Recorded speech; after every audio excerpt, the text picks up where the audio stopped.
He's the child of Carnage and the grandchild of Venom. Hey guys, today I'll give you the comic book origins of Toxin.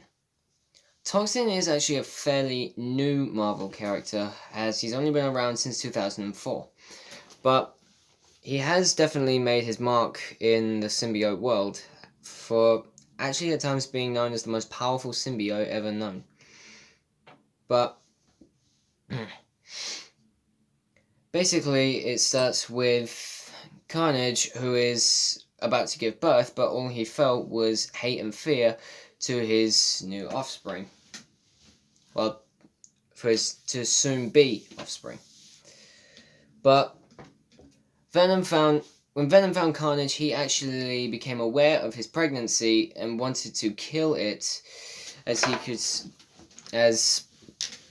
he called it Toxin, because it smelt like poison to him. Once the symbiote had been born, Carnage was ready to kill it, but was actually too weak.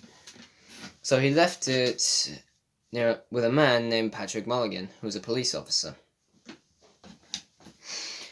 Carnage would actually return in order to try and kill Toxin and Mulligan, but was then stopped by Black Cat, and then later was stopped by Spider-Man as well. But when Spider-Man also saved Mulligan's wife, she eventually went into labor as well. And Carnage and Venom were considering teaming up, as they were trying to get Toxin on their side.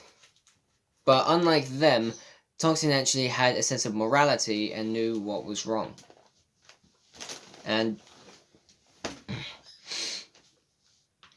they wanted to get him onto their side, since they feared that since he had a sense of morality, that he was going to become an ally and an asset to Spider-Man. But with Venom and Carnage teaming up to get Toxin, the fight was intervened by Spider-Man, and he helped Toxin fight off Venom and Carnage. Toxin then told Spider-Man what had happened to him and how this became of him. Afterwards, Spider-Man then let off some Superhero 101 by quoting his Uncle Ben's words, "With great power comes great responsibility."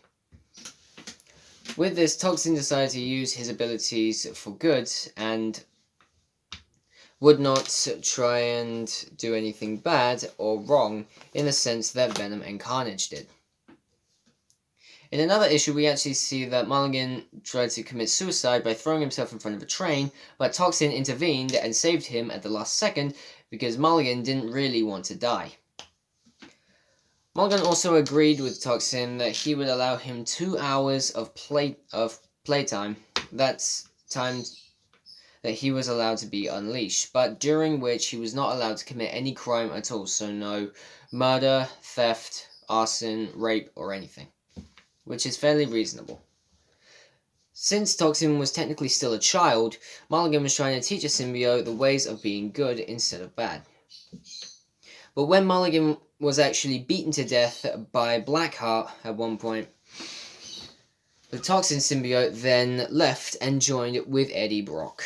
And he looked so much different, and his goal now was to kill Venom, since the Venom symbiote had left Brock already.